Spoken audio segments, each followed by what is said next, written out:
Much, much more valuable. Right. Okay. So again, we're back to scouting, and I think that's where all of your losses are coming from right now, honestly. I would say every single loss you have, we could probably boil down to scouting. So, okay. No, it's true. Let's then move on and see how you respond once this Phoenix catch you off guard. A little bit of crisis management.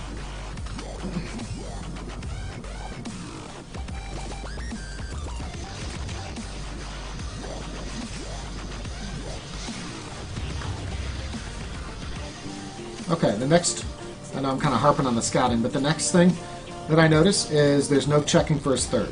Make sure you've got speedlings poking around, or at the very least this overlord that's close by his third. By 11 to 12 minutes, you need to definitely be checking for that. In this case, he actually took it fairly quickly. He was very greedy about that third. And had you had some speedlings on the prowl, you would have denied it. You did have some speedlings. I'm pretty sure you had some of them for quite a while. So those speedlings should have been up there, keeping an eye on his third. And if he drops an Nexus this greedy, go ahead and force it to cancel. Okay, so back to the Phoenix themselves. I'm surprised he hasn't revealed them yet. I'm back on your vision, so I'm not sure just how much of a build-up he has. Okay, there they are. He was waiting for, okay, 8.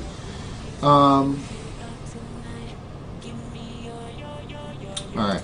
Yeah, I would like to say you would have seen this, but based on crisis management and just blind preparation, I will say in the absence of information, 1 spore crawler per mineral line is perfectly acceptable. So in this case, you've only seen 2 gateways, a cyber, and a forge. I would say 1 spore crawler per mineral line is fine, just both for DT, Void Ray. It'll even help against Warp Prism if they get a little too close, and Phoenix. So in general, it will help against everything. And since we haven't seen gateway units moving out, you know something fishy is going on. Okay. So at what point should you suspect that there's some hanky-panky going on? Like, you mean like at the 10-minute mark, I guess? Yeah, 10 minutes. If he hasn't pushed out? Well, and the wonky thing is he technically did take his third. So if you had scouted the third, let's put it this way, if I were in your shoes and I had scouted the third, it wouldn't look so fishy, except for his army count is low. His gateway unit count is low. Right. That would have looked fishy to me. But his third timing was actually fairly aggressive, so I wouldn't have been going, well, maybe he's doing a Phoenix build-up in the back of his base. I would have just said, well, maybe he's taking a quick third and his economy isn't quite what it should be. But that's when the second tier scouting comes in. That's when the Overlord speed, you fly it in at 12 minutes or so and you would have seen it. But still, just in the absence of information, because for whatever reason my Overlord was denied, I didn't see anything more than 2 gateways, a Cyber, a Forge, and his third, I would have still gotten a Spore Crawler in each of my mineral lines. And that should happen generally 9 to 10 minutes at the latest, because that's when DTs are going to hit. Right. I should say they can hit as early as 8.5 minutes if they're really quick about it. But if they're taking a quick third, that's not going to happen. They're not going to take a quick third and be able to get up to DTs and have enough warp cycles to make more than 1, you know? And also, since you have layer tech already, you can reactively morph Overseers. So, yeah, I would say the Spore Crawlers by 10 to 11 minutes at the latest. If you think something's up, he's not showing anything, he's denying scouting very well, 8 to 9 minutes, even as early as 7 minutes if you're really concerned.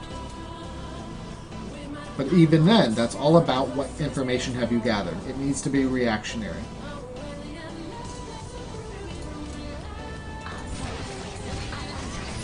Okay, and yeah, at this point you've already lost too many drones.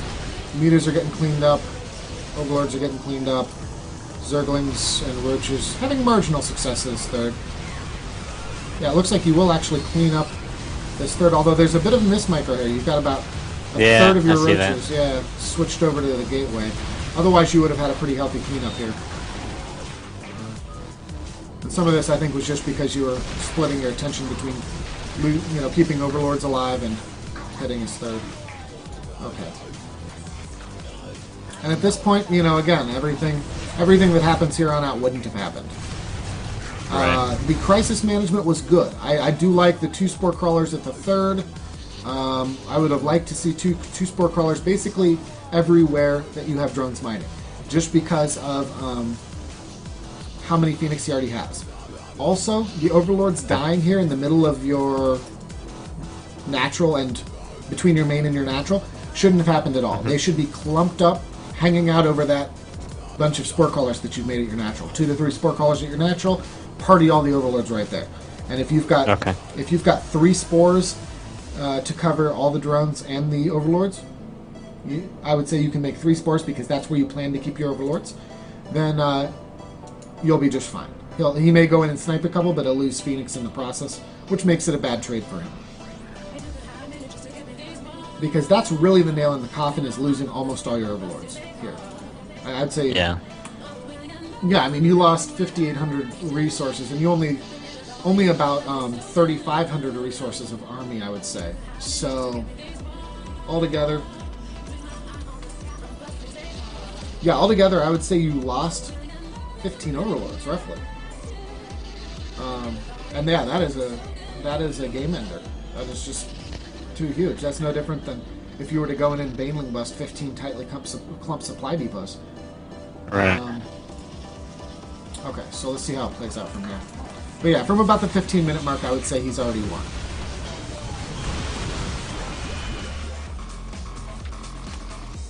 Yeah, he's up to 74 probes to your 55 drones. That's rough. And the proxy pylon, if I recall, yeah. Oh no, he does.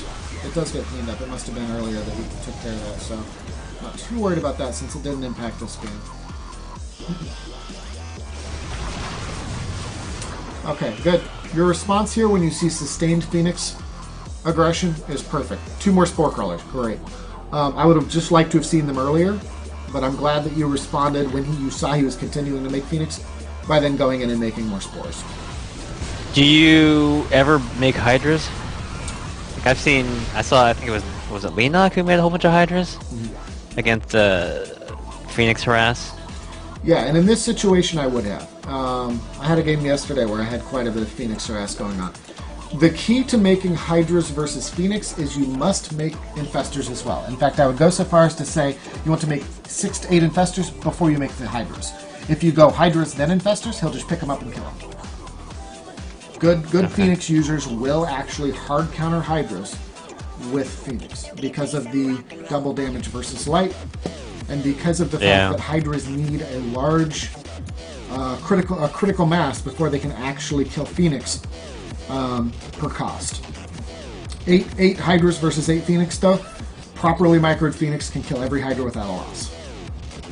Right.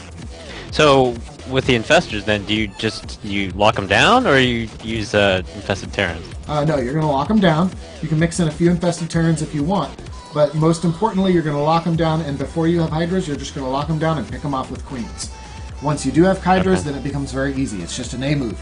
The Graviton Beam, I believe it's not listed, because spells don't have a list.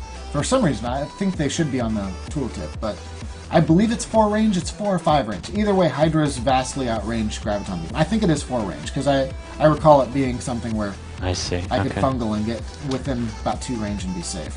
Or 2 range closer and be safe. So that means, you hit the fungal, and your Hydras now can, even 2 to 3 Hydras can now engage 10 Phoenix risk-free, as long as you keep them fungal. And the key at that point is just to make sure you chain fungal as precisely as possible. Yeah, but is that better than just making Spore Crawlers all over the place? Because from a gas perspective, it seems like it's very gas-heavy to do that. Well, 6 to 8 Infestors plus Hydras is a tremendous amount of gas, right? Yeah, you need to do both. You need about 2 spores per base, 3 if you've got a spot you're going to camp all your Overlords at, and make Infestors and Hydras. The reason that I don't want you to go any higher than 2 per base for the most part is because Spore Crawlers can't move out and attack. Infestors and Hydras can. Okay. So if you're going to be investing a bunch of resources to stopping these Phoenix, you're going to need to then be able to say, okay, you're hard countered, I'm going to go attack your 3rd. And you can't do that with Spore Crawlers. You can't do that with Queens, That makes sense. So that's where the Phoenix Hydra investment is very valuable, or the Hydra Infestor investment is very valuable. Just bear in mind that you need to very precisely monitor when he cuts Phoenix. Because the second he cuts Phoenix, guess what? You've got Colossus coming out, and those happen to be good against both Infestors and Hydras. So then you need to be making your Corruptor Roach transition, and hopefully a Broodlord transition as well.